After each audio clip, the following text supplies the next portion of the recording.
by acknowledging the traditional custodians of the land on which we meet, the Wurundjeri people of the Kulin Nation. I pay my respects to their elders past, present and emerging, and I extend that respect to any Indigenous people that might be here with us tonight.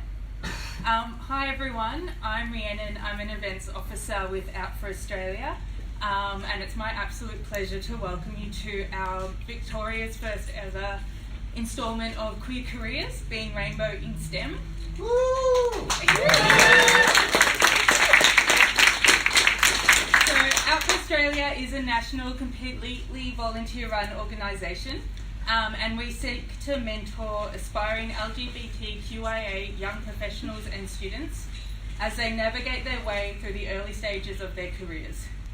Our vision is to create an Australia where every aspiring LGBTQIA+ professional is confident to be their authentic self in the workplace that celebrates diversity and is inclusive. I want to say a massive thank you for DXC for kindly hosting this event for us. It's the support of our host partners that allow us to run these panel discussions. For tonight's panel discussion, we're also really fortunate to be partnering with Turing Circle. Turing Circle was formed to connect LGBTIQ+ individuals studying and or working in STEM. They host monthly socials where their members connect, share stories, network and support each other. They also recently started to host talks like this one to promote dialogue within the LGBTIQ+ STEM community. So I think the longest acronym we've got going at the moment. And we put a double M at the end. And they, to help people engage positively with their employers. Turing Circle have found that tertiary students can find it difficult to stay out while transitioning from university to the workplace. Similarly, LGBTIQ+ individuals in certain industries, such as mining and construction, can also find it difficult to be out. This has a detrimental effect not only on the individual, but also the employer and the community that they are a part of. And this is why it's so great to see organisations such as DXC support open conversations about what can be done to make workplaces more supportive for the LGBTQIA+ community. Tonight we are lucky enough to be joined by Dr. Tana, the founder of Turing Circle, as well as Christina, who will be one of our panellists.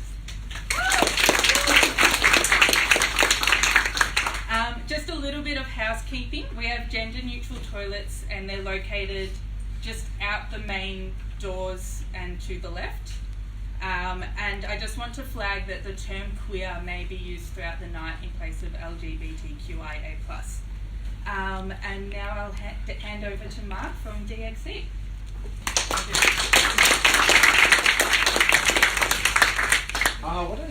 I've only started working in Melbourne about 10 weeks ago after coming back from the world, so this is so cool. And I've been really poor, so my husband and I haven't had a social life. Now we can have a social life. Let me just recognise Brendan. So Brendan, stand up and take a bow and do a bit of a curtsy and all that sort of stuff.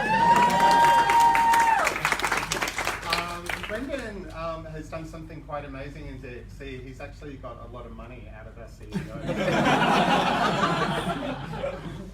And sealing is, there's so many expressions I could use to describe how tight sealing is that all of them would be inappropriate. But welcome to DXC. I look after the analytics business in this part of Australia, so Victoria, Tasmania, South Australia and New Zealand. And then the other thing which I really love is that I also look after visualization, people analytics, BI and planning analytics practice. So we're the really cool stuff. And DXC itself is a company that's $20 billion in size, 70 countries around the world, 150,000 employees. So we've got 7,000 people in Australia. You might have heard of us in our old days. We were called HP, EDS, things like that. The analytics and the STEM business in our business is growing gangbusters. And I think all of you will be finding that there's going to be a long time where people with our capabilities and skills will be really wanted and desired within the business.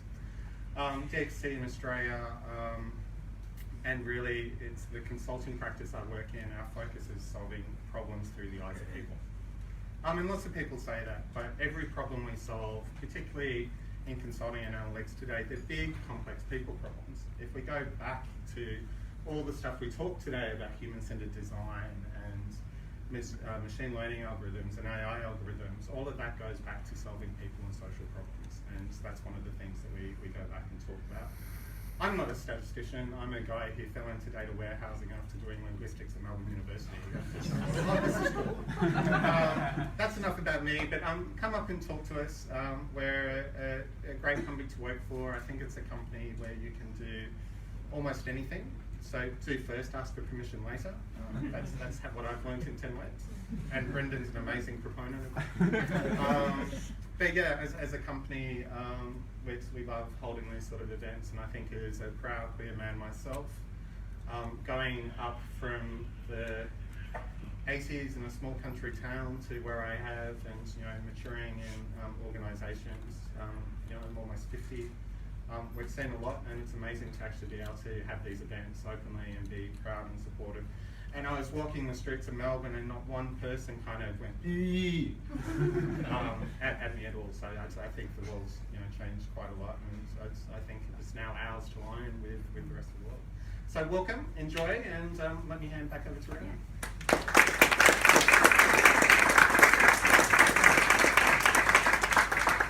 Quick run through of how tonight will work. We've got 5 panelists here for you tonight, and the first half of the session they'll each be giving a quick 5-minute introduction into who they are, what fields they work in, what their experiences have been, and then the second half of the session will allocate for you guys to ask questions. So maybe think a little bit while they're talking as well, and yeah. Moving on, I'll get Sarah up. Sarah's going to be our moderator for tonight. She's a molecular neurobiologist with expertise in using advanced genomic technologies, including targeted deep sequencing and high throughput single cell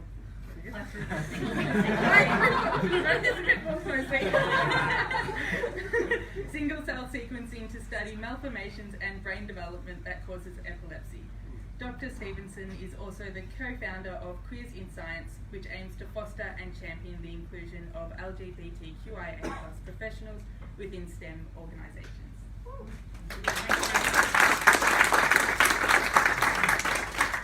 First of all, I'd like to acknowledge that we're on the land of the Wurundjeri people and pay my respects to their elders past, present and future.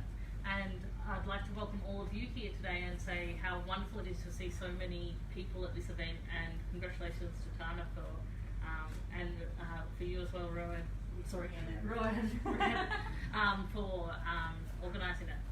So I'm not going to be very involved today. I'm going to facilitate these guys to come in and talk about their experience of being LGBTIQ+ in their workforce, and talk a bit about what that means for them within their professional identity and what it means for them within their social identity. And I'm sure for you, you'll see bits of yourselves reflected, and we can hopefully have a dialogue about what that means and where we can take it in the future to make things better. So I'm going to start with Brendan because we're on his home turf. So Brendan's a scientist here at DXC Technology, and he's currently working on humanoid robotics with Telstra. So I think that's incredibly interesting. Do you want to take it away? Thank you very much, Sarah. So hello, as you all heard, I am Brendan. So I have been lucky enough to be a consultant here at DXC for 2 years now. Now, during those 2 years, it's definitely been a journey of who I am and how I present myself to the workforce. So being part of a consulting firm, you often find yourself at different clients 1 week to the next. So it changes all the time. So you're constantly coming out to different workplaces, different companies with different environments. I've been extremely lucky to be at Telstra for about 1.5 years now. I am the lead of their robotics program. So building humanoid robots to solve social problems. It's quite an exciting place to be, and something that's really quite core to me, but somehow separate to how I began my journey. So I started my journey as an optometrist. I did a Bachelor of Optometry, and I thought one day I'm going to be a clinical optometrist. Third year came around, I was uninterested. Fourth year came around, I was dreading seeing people. Fifth year came around, and I was like, holy moly, I do not want to be an optometrist. So 5 years of my life dedicated to a clinical profession, and I gave it up. I received my Bachelor of Optometry, and I became an academic.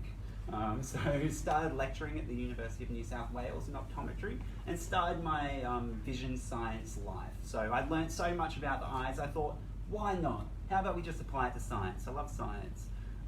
Eventually they nailed a piece of metal to my office window, and I thought, stuff this, I'm leaving UNSW. So I flew to Germany and became a lecturer in Germany, where their vision science was actually linked to computer vision. So I found myself working back when I was a kid trying to hack into Habbo Hotel.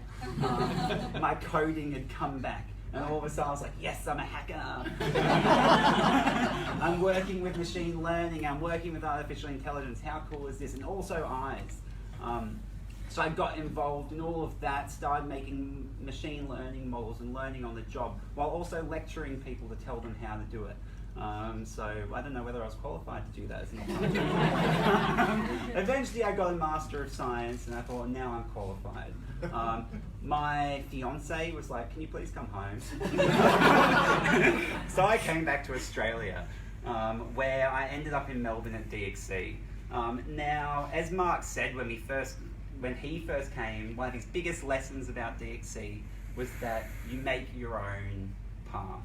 So I arrived in DXC with all of my experience in machine learning and artificial intelligence as a support person for a healthcare software, just because I was an optometrist.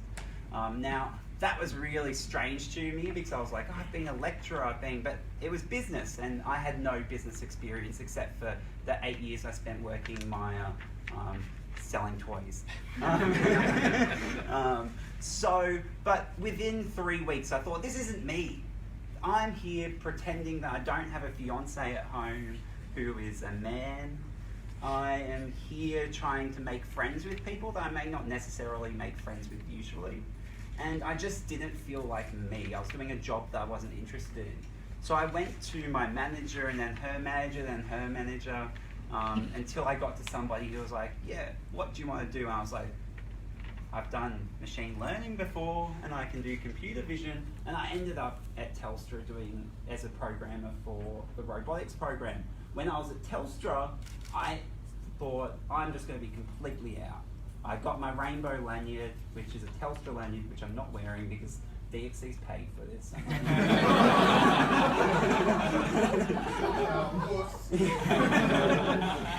And I was like, yeah, I'm gay. And all of a sudden I noticed that all of these people I thought weren't going to accept me actually really accepted me. And what it also lent was that I was an optometrist working in business who's a machine learning expert. Nobody could say no to me. I was like, yeah, this robot, yeah, let me just make it navigate through there. And they'd be like, well, blah, blah, blah, blah, blah, doesn't work. And I'm like, well, as an optometrist, I can tell you that the retinal ganglion cells, and then they'd be like, whoop, okay, whatever. And I ended up doing it, and then eventually became the lead of the program. So now I lead about 20 people at Telstra there, pushing humanoid robots in hospitals. So we've got a lot of robots in Queensland Health, about 20, working on translation, navigation, and also a few working with Qantas in Virgin Australia, because I've been pitting them up against each other. Please don't post that online.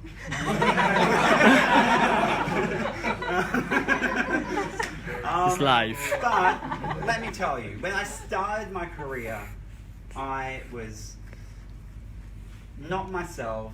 I wasn't who I was, and I just felt like I wasn't achieving the goals that I thought I had set out to start. When I came out, people started going, yeah, he is absolutely nuts. He wants to do some crazy robot thing in some airport, but he's completely honest with us. He tells us that he's getting married in a year, that he's been gay his whole life. He's open about all those things, getting drunk at Telstra drinks. I've actually seen a couple of you who I think have attended Telstra things, and I think I recognise you. I can't guarantee that.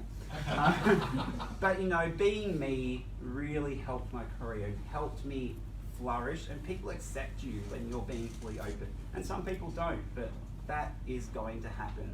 And we've got such a great culture at the moment where you can be.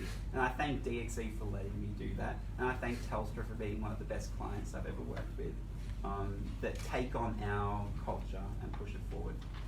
Thank you very much, everybody.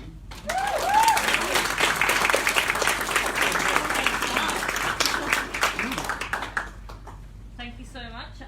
Christina, would you like to come up and speak? So Christina is a civil engineer at John Holland and is currently working on the Westgate project. Oh, wow. Good evening, everyone. My name is Christina and I'm a project engineer with John Holland. So people probably have a vague idea of what engineer is, or a civil engineer. The best way I can describe it is you get a set of drawings and you're able to build it. And honestly, it's one of the best feelings in the world when you have a set of drawings and you can see it being built. And you go through a lot of pain and hard work through dealing with a lot of difficult people, but the end result is so worth it. So just to give you an idea of how I got to where I am. So I studied in Sydney, that's where I'm from, UNSW. And I was very lucky to get onto the grad program with John Holland straight off the bat. So, as you can see, I've been a bit lazy, that I have not left John Holland since. But let's be honest, I'm just hanging out for my long service leave.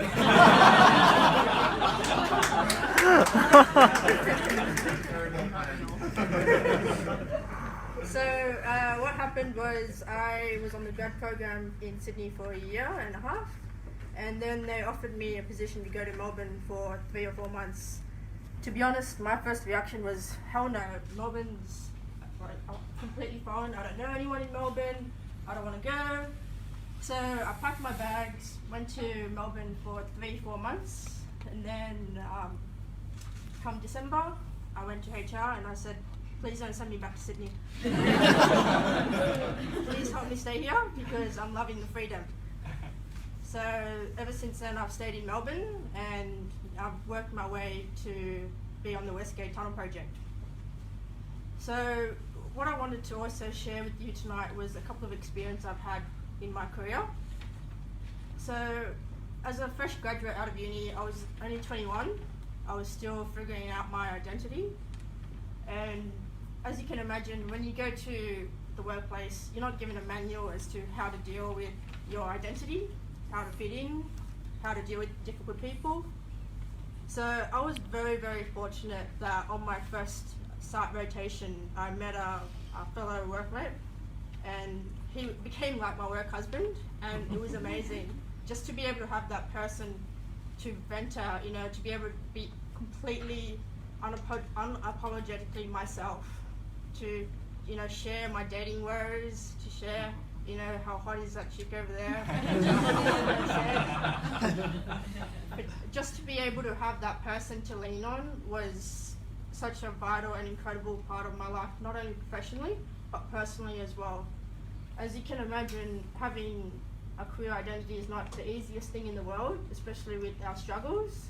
So I also had struggles at home, and having that person at work helped me tenfold, and I can never ever repay him enough for his friendship. So what I encourage you guys to do is, if you're in the position to help someone, please help them. You never know what you might be doing, that even if it's just being a role model, sharing a post, you know, even just saying, hey, how are you going? Because just saying those few things can mean a world of hope for someone. So the next thing that I would like to share is something that actually happened quite recently, so probably 12, 18 months ago. It's funny, like, just to go back to my previous experience, I wasn't out to my workmates. Now I'm on the Westgate Tunnel project. I was out on site. I had a meeting with the supervisor and another engineer.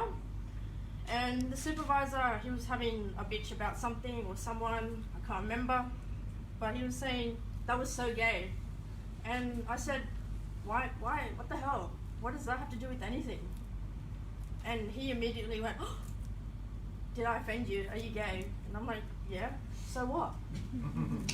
To see him backpedal incredibly quickly as he did, I've got to say, like, at that moment, I just felt so frustrated, and I'm just like, why use that word? How many other words are there in the dictionary that you could possibly use, and you chose to use gay? But you know what the funny thing is? It's that the next day, the whole site knew I was gay. So if anyone ever tells you men are not gossips,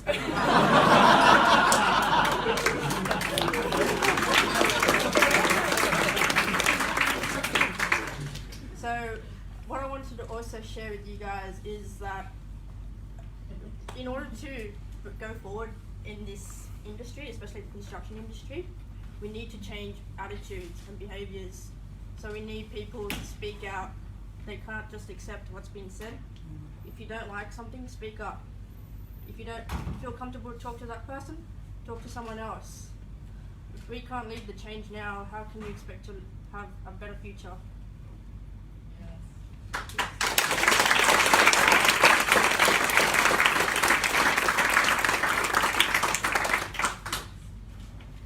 So next we're going to have Eleanor with Mercury. Thank you. Come up. So Eleanor's a tutor at the University of Melbourne with a background in informatics, mathematical physics and computer science. Hello there. So my name's Eleanor. Sometimes people tell me it's a very nice name and I always say thanks, I picked it myself. I'm 22 and I'm a person who's worn a lot of hats in my life. Male, gay, bi, not so sure, female, lesbian, bi again, not so sure again. We got there. I at the moment I'm pretty comfortable in agender, which means that I don't know, I think this whole gender business is kind of a load of crap and I want no part of it. That extends to my professional work as well. As you would have heard, I have done a lot of things. When I was in high school, I was like, I really want to be a physicist. I really like physics. I read all the books by Stephen Hawking and Brian Greene and all of the Brian Cox, you know, the rock star physicist. If you've not seen any of his stuff, I recommend it. I was like, that's what I want to do. And that continued pretty much to the end of my university career. But when I was young, I was also like, video games are pretty cool. Controversial opinion. I was like, I'd like to make my own video games. It turns out that's actually quite difficult, but I did learn to program. And when I came to uni, I was like, I like programming. I can do this thing called a diploma in informatics where I study physics and computer science. And I thought that was pretty cool. And as I got to the end of my degree, I was like, hold on a minute.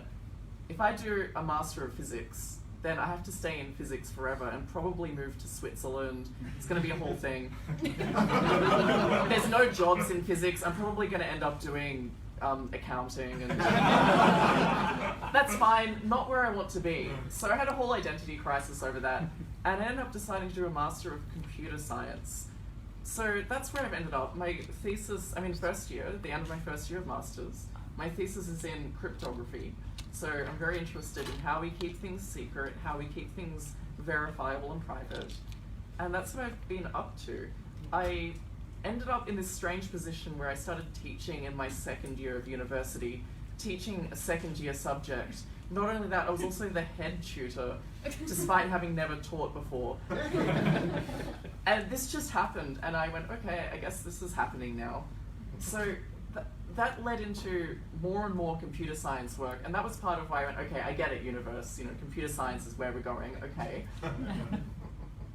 Professionally, I only had my first professional experience really at CSIRO, where I did an internship. And I found that I just felt free to talk about my identity. I talked about, well, my girlfriend at the time. I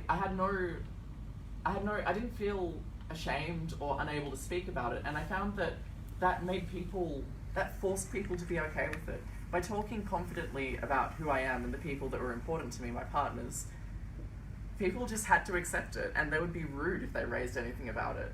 And I found that's continued through as I move into a more academic role as well. You can just talk about things. People stay really quiet about their personal life. They're really scared, but you don't have to. Even the straight cisgender people at uni never talk about their personal life. I'm like, talk about the things that excite you. You know, I get it. You do programming. Okay, interesting. Sure, whatever. Who are you? So, and I think the reason I've been able to do that is the community that I've found. I used to volunteer at an organisation, Resources for Young Queer People, and having that community, knowing that there are a lot of other people in really similar situations and identities to me, carrying that forward into university. There's a conference called Queer Collaborations, runs every year. It's an annual of course it's annual, I just said that, queer student conference, and having that community, knowing that I have this network behind me, was what let me be confident. So find your people, open yourself up to the people around you that you see inspiration in. They're probably just as scared as you. They're just humans.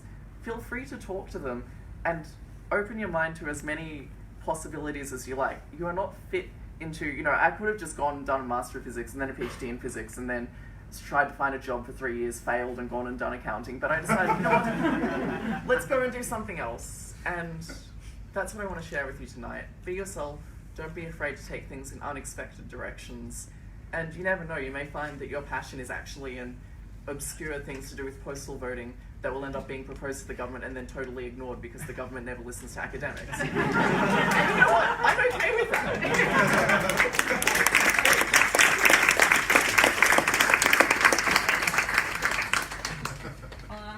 I'm quite inspired to go and start a revolution. If anyone would like to join me, we don't have guns in Australia. Oh, no, I shouldn't say that. Okay. So next up we've got Tom Ranger. You want to come and talk? Yeah. So Tom joins us from GHD and is a civil and environmental engineer. Yeah. So my name's Tom, obviously. I just want to start with saying, happy Halloween to everybody. And I guess this will have a point, but the Halloween has been a really important holiday to the LGBT community since the early 1900s. So for the 20th century, the majority of it and beforehand was obviously illegal to wear items of clothing that weren't conforming to, I guess, what society called as your sex. But from the 1910s, the police had sort of changed their perspective and things and said, this is the one day of the year that we aren't going to arrest people for sort of cross-dressing, was a term they used at the time. And so that's why it's become the biggest, and so back then it was the biggest part of the year, and we sort of continue that celebration through. So I just want to say happy Halloween to everybody, and it's important to note that us understanding our history also understands the weird sort of traditions and cultures that we have.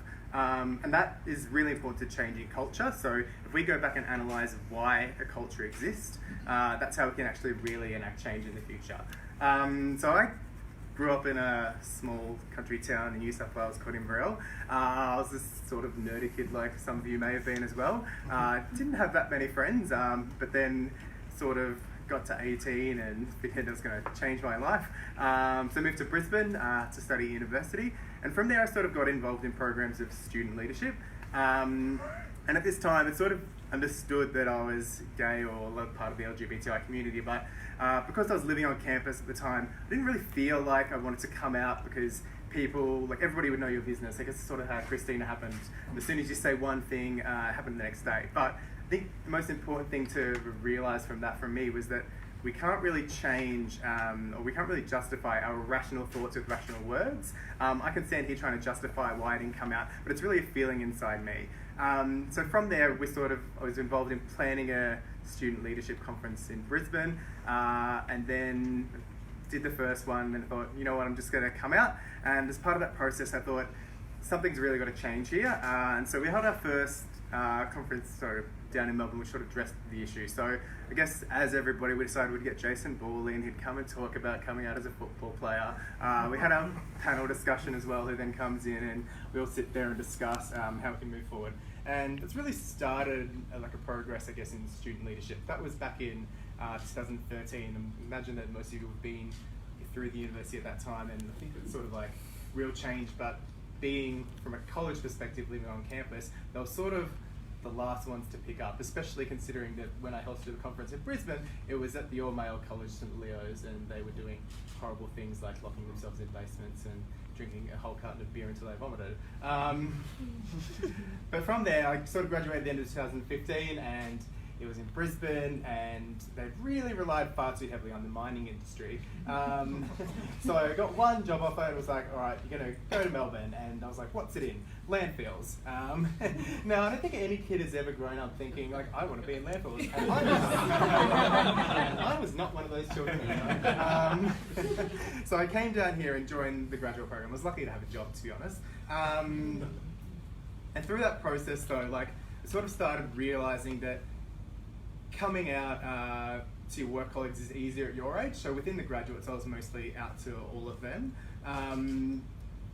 From there, it was great pub crawl. I probably had a few too many beers and probably did something which was probably far too camp. And one of the graduates who was so about a year ahead of me sort of realised. And from there had introduced me to a really important mentor. His name's Cam Watts, and he's in our like business development sort of team. So Cam's like an older gay man, and it's sort of Cam had like run an informal sort of network around GHD, which was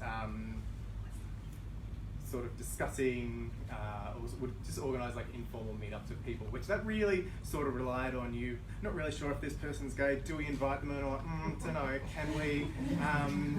Through this process, like. Because we're at a consultancy firm, same to DXC, and the fact that we're employee owned, they really had a huge focus on diversity and inclusion, because not only are their workers they're obviously their main source of revenue, that we're selling time, but because we're also employee owned, they're actually the owners of the business as well. So you've got to really keep them happy. And so there was this really like executive leadership push to help with that. So they got involved with a program called Pride and Diversity. So some of the organisations you work for may also be members. They came in and helped form the policy. So from the top down, we had this huge like say, yep, great, we've got a policy. What do you do with a policy? Nobody really knows. So from there, we sort of had a overarching sort of like ally program, which was created. And through that, I guess you could sort of register and just if you wanted to be an ally. So we went from having probably 6 people in a room, having Michael and his boyfriend Michael, and I can see where that stereotype comes from. But so this like transition period where they came in and gave us some presentations. So we did a first ally training session, and we ran out of our training budget. And I was like, well, great, what now?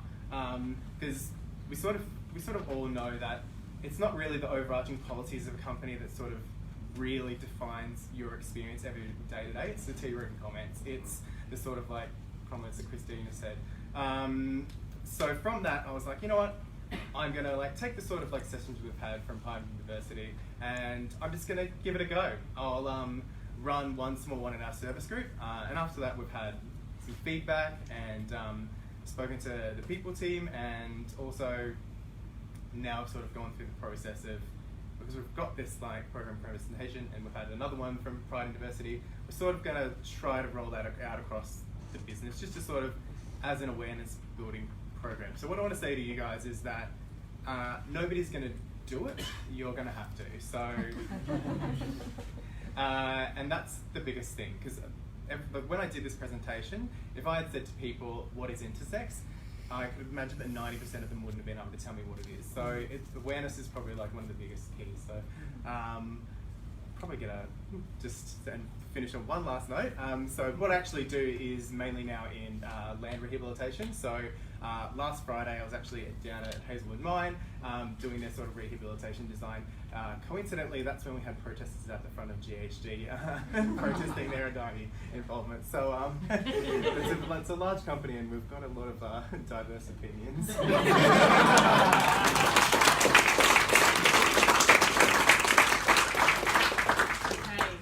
Our last speaker for today is Dr. Diane Fisher, who is a good friend of mine, and we met through Quiz in Science. He is a astrophysicist and the Deputy Director of the Centre for Astrophysics and Supercomputing at Swinburne University.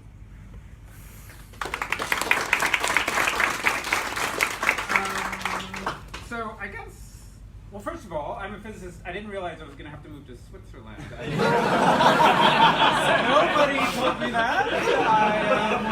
That's the big takeaway.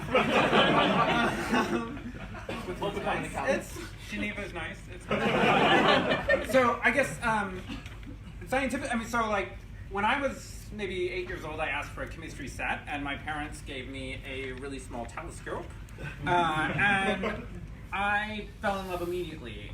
It was really horrible. All you could do was look at the moon, but for me, I just sat outside and did that all night long.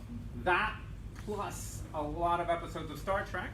And years later, and now I'm using massively large telescopes. Let's see, last month I've twice used a 10-meter class telescope. One time we were shooting 30-watt lasers 90 kilometers into space, where we can then use that to correct. So it's an exciting, fun job.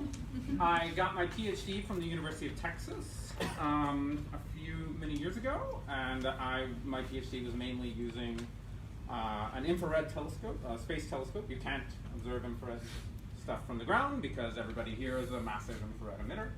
And then I went and did a job at the University of Maryland, where I was working on a giant radio telescope. It's like 20 radio dishes linked together in Eastern California, and that was a lot of fun. I really just love using telescopes. And, and when I was at the radio telescope, you would go live there for like 6 weeks a year because of my position, and you like literally lived. You opened your window and there was a telescope. There was a radio telescope right in front of you. And I am also now one of only 3 out trans women faculty on Earth. Yeah.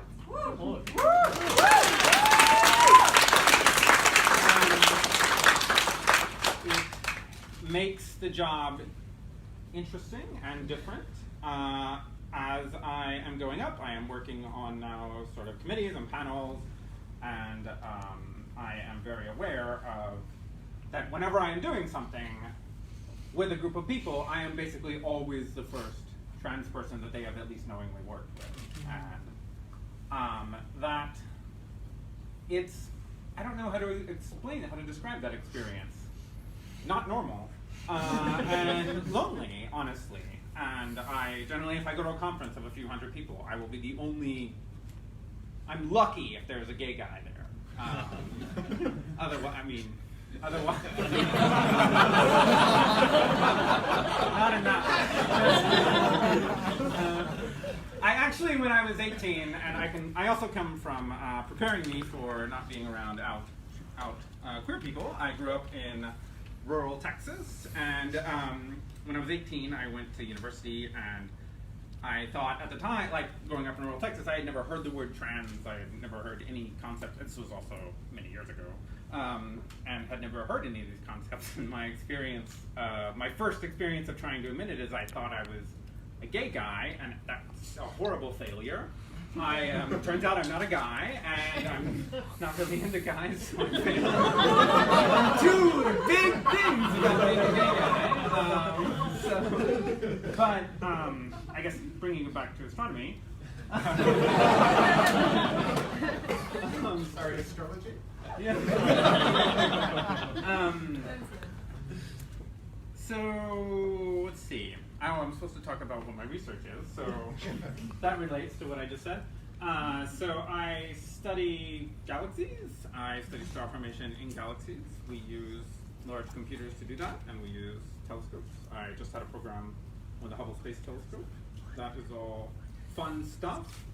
At the same time, I am also working massively hard to get our university to allow trans undergraduate students to have the name that they want to use on their email, because they don't have that.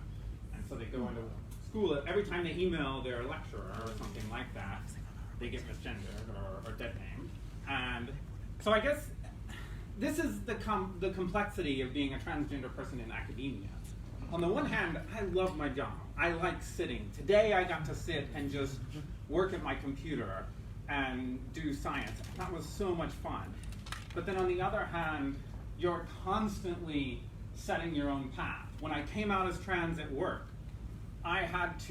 there was no policy for how to do that. And so a year before, I had to start working with the HR team to figure out how that works and how a person comes out in a behemoth organization of many thousands of people at a university. But at the same time, I'm also sitting around and talking about galaxies all day. And so it's just a complex, unsimple life. And I don't know if that's good or bad, but that's how it is.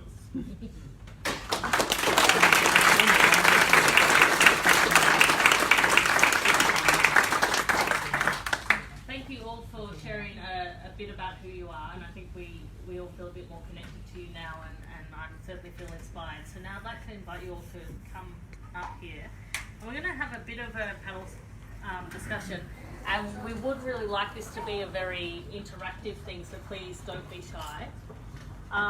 The first thing that I sort of want to touch on is, I think if I think about what you've all talked about, a few things are the evolution of identity and the changing face of that, and also about the creating our own narrative, both within our lives and within our workplaces. And there was also a lot that came up for me about responsibility and our responsibility as individuals, and I think that's incredibly important. We are incredibly privileged to live in Melbourne, which is a little bit of a gay utopia. And there's regions even outside of the CBD that aren't like that, and there's obviously regions in Australia and other parts of the world, and we have quite a big responsibility there. So I actually would like to get a couple of you to just touch on what you think, because the workplaces and the environments have changed quite a bit, where people are now much more out about who they are and sharing who they are when they identify as LGBTQ, but what responsibility we have to ensure that the divide between our progress and that of other countries and other environments doesn't become too far apart. Would anyone like to take that? So I think one thing that's quite related to what you were talking about is, I think it's very easy now that especially being gay is much more common and mainstream, it's easy to forget about the rest of our community. And I don't, I'm not here to blame anybody. I just think it's easy to, considering that being gay, not that being gay is totally accepted, it's becoming more accepted though. I think trans identities are still at the forefront of this sort of societal conflict. I think there can be a tendency to say, we're the nice conforming group and this is the not so nice group that is challenging society. I think it's easy for us to, in defense of our own group, put down other groups. And the trans community can do this as well with, in particular, intersex people are often used as a bargaining chip. So I think it's just something to keep in mind ourselves. When we talk about queerness, when we talk about how to reduce queerness in the workplace, that we consider all of our community and we don't take this easy temptation to use scapegoats or drop the ball on behalf of others. I guess I'll just start with going back to the cause of the thing, is that a lot of the time people hate or fear the thing that they don't understand. So I found that by even just simply like raising awareness and even so people understand the difference between sex and gender and all those sort of things. I mean, that's where it sort of stems from. So we need to start with that like base foundation before we can actually move forward. So it is going to be slow progress, but I think that's probably like the broadest way of thinking about it. Oh, I think that DXC is a global organisation, so we have organisations in the Middle East where we're not allowed to have our Pride organisation. But one thing that we get back all the time is Global will come back and say, oh, but we're not doing it. So we're not going to give you funding, we're not going to prove you to actually make changes to gender neutral toilets or pronouns on our badges or emails, whatever it is. But as Australia, we were the first to do it in our organisation, and we just keep on pushing it. We constantly go down to nothing, and then we occasionally might get one event. But it's that sort of resilience to go, we're going to fight, and we're going to try to get it come. We've got some people in South America now, and some people in America doing it, and you just know that there's a little spark, that, oh, I posted a rainbow flag on our work group, and somebody in South America saw it. That just gives them the idea to start as well. So like, no matter whether your bosses tell you to stop because it's not what Global tells you or not what the bosses tell you, anything, just free drinks after work, like you just head down to the bar with 2 other people in the community, that's enough. It doesn't have to be financial all the time, you just need that little tiny bit. And it makes a massive difference. This is something I never thought coming to DXCRC a year ago. Is there anyone? Yes? Hi, my name's Brad Giddens. I'm an openly gay man. I've been with my husband for 17 years. We married 3 years ago through the British consulate when it was still illegal in Australia to be married. In my workplace capacity, I'm the Director of Industry Capability Inclusion for the rail industry here in Victoria, and also the civil construction industry. So I'd be particularly interested in speaking to 2 of the panellists who are directly involved in our industry today with John Holland and also GHD. I'd like to just make a comment, if I may, in relation to just how brave you are and how proud I am in the fortitude and resilience of people to stand up and speak to their beliefs. It's only through this sort of advocacy that we will see true change in terms of advancing our community's standing, in terms of its importance. The Victorian rail industry is going to be shy 3,000 skilled workers by 2024. And STEM is an industry segment that is in high demand. Our industry, as Christina's spoken to, is very, very hyper-masculine, right? Where I myself, as an openly gay man, have been subject to really disrespectful attitudes. But being able to stand up and feel very, very proud and safe and know who you are, confront those attitudes in powerful ways that makes people rethink their paradigms, right? And it's through those conversations that we will really truly affect change. I run a program called Training for the Future where I am responsible for ensuring that within the next 10 years we have over 8,000 skilled, vibrant workforce in civil construction and the rail industry. And I would invite all of you, if you are seeking employment outcomes, please come and link me in. I'm not very technological savvy, as you can tell. I'm in awe of the skill in this room.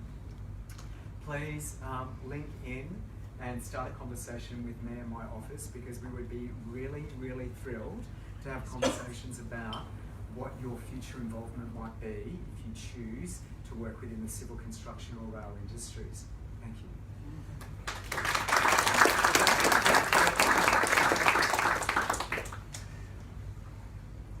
Is there any? Yeah, I used to work for Transurban, so that's I think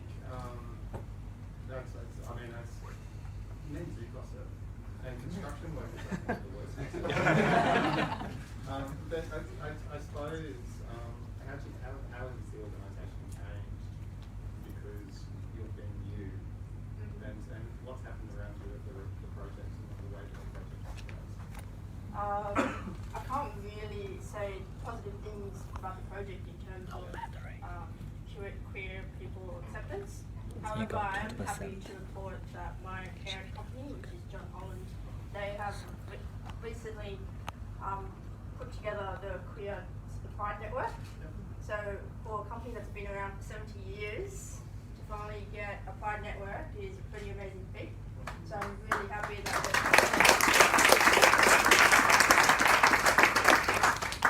So for me, the next step is promoting what the Pride Network's about and getting that message out there, especially on a site level, so the construction workers, as to what we're about. You know, I educate them on the LGBTQA, all those acronyms, what they mean. For me, on a personal level, I find that to be honest, I'm still wary when I go out on site and meet new people, because you just don't know what their experiences are or what their backgrounds are. So what I find I do is I establish a working relationship with them, and that's all I need. Just a positive working relationship where we get the job done. If it goes further than that, where I can share things about my partner, or about my weekend, or my holidays, then that's fantastic. But at the end of the day, I find for myself, I just need to get the job done and prove those results. And to me, my identity as a lesbian has nothing to do with how I perform at work. Absolutely nothing. So I refuse to let that get in the way of my work.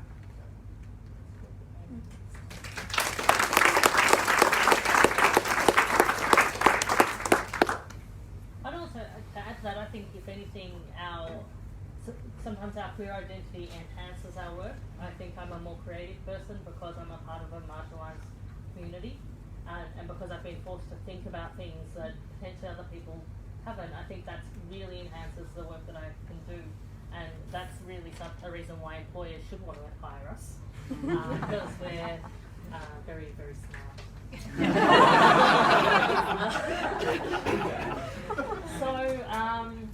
Yep. I actually have two questions. The first one is going back to what you said about, being in STEM is in a way quite, more in demand than, I guess, some other industry. Do you find it's easier to be queer and pushing for movements because you're in a more in-demand industry? That's my first question. And second one is also, I don't know about other people, but I sometimes have this anxiety about, like, when you try to push for, be more open in the workplace and stuff, and then you have more of the anxiety to not succeed, because you don't want to be that person who, like, oh, you're the loud gay person, everybody knows them, and they fucking suck. And then you don't want to let down, have this moment where, especially, if you go into a leadership position and kind of go into, like, politicians, for example, it's like Julia Gillard get, roasted a lot because it's like, oh, we tried one, it didn't go very well, blah, blah, blah, and then it almost seems like the negative impacts also get amplified. Like, I just want to hear how you guys navigate that as well. Can I answer that second question? Please do. My advice to you, and excuse my language, guys, from the construction industry.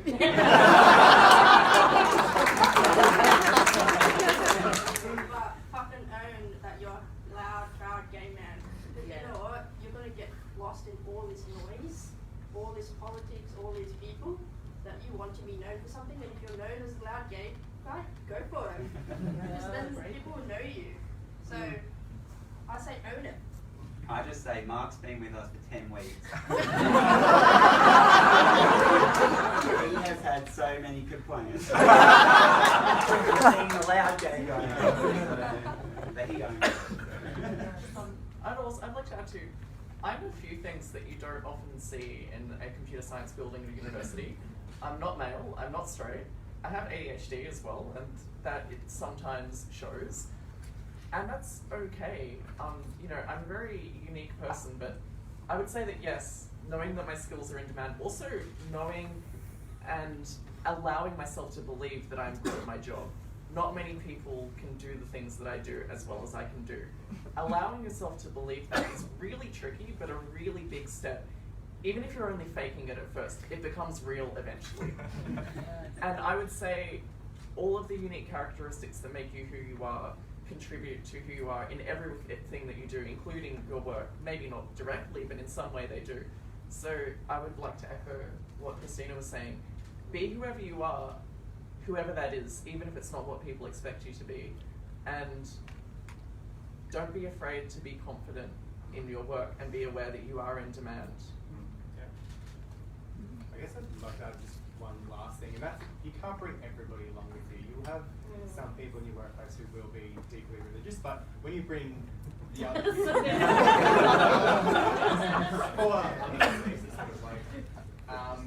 when you bring everybody else along with you, they sort of get left behind, and so they'll then, if they make some sort of inappropriate comment, the other people you bring with you who do want to come along will then sort of like be able to say that's not okay. So by like raising the people who do want to come, I guess we sort of like need as many allies as we can get. So that's why ally networks are important. So not just the people here, but yeah, allies in general. I think that's just something that's interesting. I worked in sub-Saharan Africa for 5 years, and I stayed there with my partner Francis, who's Filipino, and we were the two boys who lived together. But we came out. People knew at work that we were both gay, because in Eastern Africa, Kenya, Tanzania, Uganda, Nigeria, where Nigeria and Uganda definitely, and Tanzania, for where the death penalty is there if you're gay, and it's very hard to be gay. One of the things that we're able to do is actually show to the communities we worked in that actually gay people are okay, and they're caring, and they're normal, and they're no different. And those sort of things about being yourself is really important, because now there is 5,000 to 6,000 people that we've worked with and lived with and stayed in Africa, from slums to any part of the world, and their attitudes have changed, and they've come back and say, hey, it's okay, and we openly talk about our relationship now, and I think that's been quite amazing. So being queer in the workplace is actually really cool, because it's, I've got a really bad schoolboy sense of humour. The only people who will tend to talk about relationships in the office, in my working experience, tend to be queers. What's it doing? I just played grinder bingo. All that sort of stuff that it's like, for me, humour was how I protected myself growing up. Okay, and you kind of carry that in. And I work with some very straight salespeople. But now they come to us and ask and say, I had the conversation the other day, Mark, is it okay for me to use the term pork? And we had this whole conversation about, well, it probably depends in the context and what you're talking about and the age of the person you're talking to, but people in the office are comfortable having those discussions. And, be yourself. People don't judge you based on your sexuality in work. They judge you in work. They judge you by how good you are at what you do. I think that's what I'm saying is like I think for any like average Joe, you probably have just the average level anxiety. It's like, am I doing well? Am I not doing well? But because if you want to be out and proud at the same time working, I feel like a lot of times you have that amplified feeling that I have to do well now, because I'm not only me, I'm representing a community. I mean, it's still like, don't forget that queer people are still 3 times more likely to get suffer from anxiety and depression. So it is normal for us to have like higher base loads of these like sort of conditions, especially if you can find other things on. So I guess when I went to some of the Pride University sessions, and one of the reports they gave was being say like women and queer and they were like, I think probably like 3 or 4 times less likely to be out at work. And that simply comes from the fact that you've got the minority stress of being queer, minority stress of being a woman, so let alone adding like also being a person of colour in there and stuff like that. So I mean, we do have high levels of anxiety, and I think that we are very open about talking about mental health. So I think that there are certain things you can do as well. So your workplace will most likely have an EAP, so an employee assistance program. Use it, like even if it's just things that we like to talk about. So yeah, just sort of being mindful of those sort of things as well. So I'm keen for us to be able to all actually mingle together and talk together. So I wanted to finish up on if each of you could think about what you think in the next 3 years should happen within our STEM workplaces to take us to the next level of having more people out, more people comfortable, and greater representation within the LGBT community. All within 2 minutes each. I'm happy to start quickly. I think that it's really important that, as was said before, gay and lesbian is beginning to be really accepted in our workplace, but trans, intersex, bi as well. It's just not understood, and we sort of take it as some ammunition which we'll just let go of, and we'll just say, oh, at least we won, we're the majority. But it's not fair. It's really not fair, and I think using our strength that we now have in the community to push others up and bring them with us, and then eventually it'll come to other minority groups, and we are currently the voice that's heard the most, and use that to our strength and really make a difference for other people. The suicide rates in our community are horrible, and it's so sad to see that happening.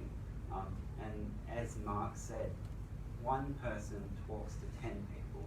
Those 10 people talk to 10 people, and all of a sudden, trans people can walk down the street and feel safe because you just spoke to 10 people in your workplace, and they spoke to others. So really use your voice, and that's where I see in 3 years that we really unite. So I guess it's time for, as we build the inclusion for us, people who are gay or lesbian who maybe have some more privilege in their workplaces to start to stand up and really be the allies for the trans community and intersex community and any other non-binary community who still get in a lot of persecution. Definitely. And I mean, can I comment on that with Dee and I? We work in very different areas. I'm in medical research, he's in physics, and I work at a children's hospital. So something about children's hospitals is traditionally they've have a lot of actually LGBTIQ people because caring for children is traditionally seen as a female's job, and for the medical doctors, particularly the gay men, it's less threatening for them than the heteronormative medical community. So we actually have a lot of LGBT people on our campus, and then compared to D, where there's very few LGBT people, let alone trans people within her area. So us having Quiz in Science and having things like this is really, for some people, the only place they can get, connection with the community and the strength they need, and we can learn and share. So I think it's incredibly important events like this. But it's not my turn to talk, I'm sorry. Do you want to mention anything, Dee? Well, I'm trying to think of what's possible in the next 3 years. Because I would have said hiring. In academia, that is the gate. That is the tricky part of it all. And you can be sort of accepting seeming to many people, and then when it comes around to shortlisting, interviewing, and hiring, all of a sudden the people who are not like you just don't end up making it through, especially in something like physics or astronomy, which has a sort of 90% attrition rate normally, and then trying to get somebody who is slightly different than heteronormative through that gate is extremely difficult. And I guess the thing to do in the next 3 years would be, I agree with you, would be sort of establishing networks for the people who are trying now to help these people out, or just give them examples and confidence that there is a path and they don't have to quit and they can keep going. Because in academia, that's always the trick. It's always easy to go make a lot of money at a job that ends at 5 p.m. And so yeah, I think especially in physics, where it would be impossible to create some sort of LGBT network that's physics only, that was only one country. That would be I would call up Dan Zucker and so integrating with other areas of science and creating that network, that's actually been extremely rewarding for me, and coming to these things and seeing a bunch of people nodding along and having your experiences and knowing that that's similar is helpful for me, as well as hopefully helpful for you. So, just from across the spectrum, besides medicine, so just engineering specifically, obviously, we've got a small percentage than broad communities. So it's really important to bring along your straight allies. So I can't stress it enough that because they'll also help. And from there, you can, I guess, look to the future. And the future is really trying to coach more LGBT people at a younger level from high school into the STEM industry.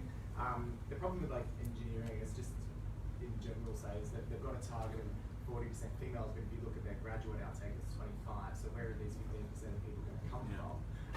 So I think it's probably bringing your straight allies forward, and then also then looking how are we going to get people into the industry from high school level. So it's really good what Tom's saying, because I agree 100% with what you're saying. I think we can extend it to, we should have safe spaces at work. It doesn't necessarily have to be as big as a Five network, but just somewhere where we could be our whole self. Because I find that when you don't bring your whole self, you're not really switched on, or you're not really 100% or giving it all your all at work. So if we can work towards having safe spaces in our workplace, I think that will go a good long way. And you mentioned a really good point, Tom, about reaching out to the youth, so the high school students and the university students, and just show them that it is possible to be queer in the STEM industry. And I hope as I progress in my career and get into higher positions, that I can show them that you can be successful, and your career identity means very little to your overall career. If anything, it's helped my career because it's allowed me to be who I am. I think one thing that we can do right away, not just over the next 3 years, is being willing to break the mold, being willing to be ourselves, and break an image or expectation of what someone in your industry should look like. I think, especially those of us who hold more senior, more stable positions, it means a lot. If I go to a conference on computer science and I see 1 million people in suits who are mostly white, mostly male, and you don't get this sense that it is okay to be yourself. Instead you feel that you have to be some specific kind. So if you like funky Hawaiian shirts, wear funky Hawaiian shirts to work. Whatever it is, it doesn't have to be a queer identity. Whatever it is that is you and is workplace appropriate, obviously. Find that intersection and just show that it's okay to be yourself, whatever that means. I think that's something we can all do very easily in the next few years. Thank you. So I'd like to thank you all for listening and contributing your questions and our panel, and I'd like to introduce Tana up here to surmise the event. Thank you. Yeah. I hope each and every one of you this evening has managed to connect to the various stories that our panelists have shared. I certainly have. There's quite a few themes I'll take away from this, and hopefully you'll find very similar things as well. Brendan started off with touching on being yourself and how important that is, including at the workplace. And that when you are yourself, you are then able to reach out to help others. But also that others can then reach out to, for assistance from you as well, as Christina talked about. Eleanor spoke about being courageous, which is very important as well. The STEM field is undergoing quite a lot of changes right now from LGBTQIA lens perspective, and it is going to take all of us to continue that courage and also that resilience, which Eleanor and Deanne spoke about as well. So I hope you've all gathered some great insights tonight that you can take into your workplace, into your personal lives, continue to be yourself. I'd like to thank a number of people tonight who make this evening possible. I'd like to start off with thanking Sarah from Quiz and Science for being such a wonderful moderator.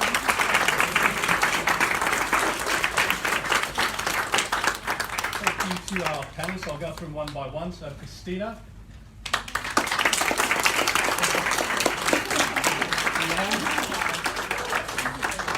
Eleanor,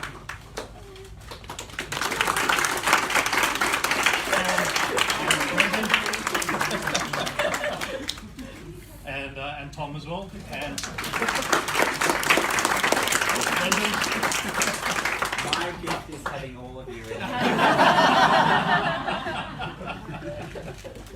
Thank you to DXC Technologies for providing such a wonderful event, a venue to host this talk, and also the catering and wine out there as well. Thank you to Alpha Australia, Rhiannon and Francis, and all the wonderful Alpha Australia team who have come together here today to help us organise this and chaperone people up into this venue. Just very quickly, for those who may be Touring Circle organises monthly socials, the next one is next Tuesday in the city centre. Please visit our website, touringcircle.com, for more details. We're also on Facebook and LinkedIn as well. Alpha Australia has got 2 events coming up in November. The first one is how to be a good trans ally on 19th November, and the second one is how to nab that job and make the most of your working style. So I think a lot of that probably will resonate with you tonight. Please visit their website and also LinkedIn page, I believe. Facebook, sorry, for more details. And again, thank you very much to everyone who's come here tonight. Hope you've enjoyed this. And let's continue our dialogues, conversation in the room directly opposite this room. So after doors, through the entry level and through next doors. So thank you all.